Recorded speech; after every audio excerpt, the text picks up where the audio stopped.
To mark Singapore's 50 years of independence, the Singapore Women's Hall of Fame and the National Museum came together to pay tribute to 119 trailblazers in a salute to the pioneering women of Singapore. Actually, this exhibition is like 2 years in the making. Before we even had the Hall of Fame, which was launched in 2014, we already had an idea that we would be doing an exhibition at the National Museum end of this year. The tribute station and the tribute box and the big trophy is basically for the public to pay their own tributes to the important women in their lives. So it could be like your mother, a teacher, or even one of the women from the Hall of Fame that you feel a personal connection to. The exhibition featured special artifacts from some of the honorees.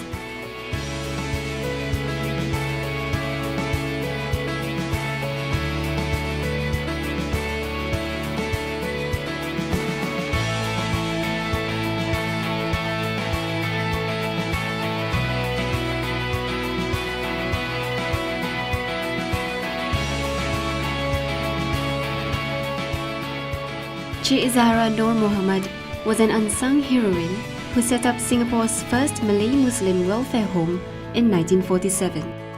During a time when social norms set limits on what a woman could do, Cik Zahra pushed barriers and fought to protect vulnerable women and children. I find her interesting because I noticed that it was in 1947 that it started the Malay Women Association, right, with the aim of actually elevating the standard of the Muslim women back then. And now we're talking about the year 1947, where the women folk do not work and their place is in the kitchen. And I thought this is really, really wow. The wow factor is that she actually strived. You know, she actually worked towards this cause. Cik Zahra's significant contributions also inspired freelance writer Kong Swee Lin. I wrote a special piece on Cik Zahra, who is a very favourite subject of mine, for an issue of Asian Geographic magazine. She was one of the few women who dared challenge authority, who dared challenge a lot of people in her fight for women's rights. And were it not for the publications of articles, I think even fewer people would know of the work, the amount and tremendous amount of work she has done for the Muslim women in Singapore. Pioneering women from other fields were also given a salute in the exhibition. Georgette Chen was a forerunner of the visual arts in Singapore. She combined her Western training with Asian themes in her paintings and was awarded the Cultural Medallion in 1982. It's only perhaps in the past 1 or 2 years that I found out a bit more about her and how she very much was a trailblazer in her time. Reading about her, seeing her works, it's really quite inspiring.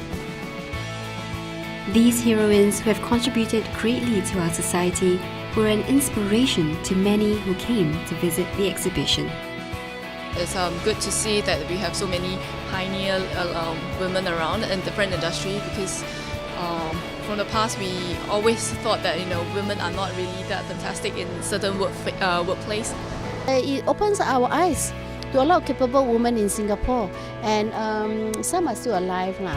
Yeah, of course I think it is good because a lot of people always talk about gender equality and what guys do actually females can do also. So yeah, I think it's really good that they come up with this exhibition. Well, I think at a personal level, having 2 daughters of my own, I think it's great that we celebrate the women who have made a significant contribution and difference to our society. And I think that it's important for us to acknowledge the contributions made by many intelligent, talented women in their respective fields. A salute to the pioneering women of Singapore allowed visitors to recognize the various contributions and efforts of these phenomenal women. Their stories carry important values that inspire our future generations to dare to dream and make a difference.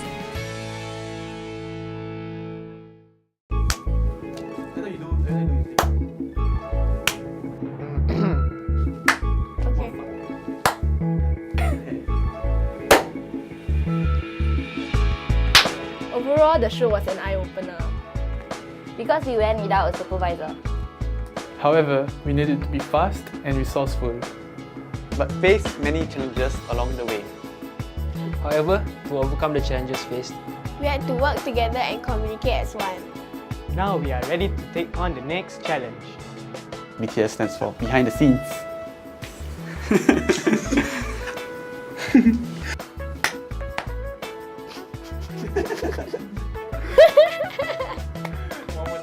Overall, I think. Yeah. Okay. So that's it. Thank you.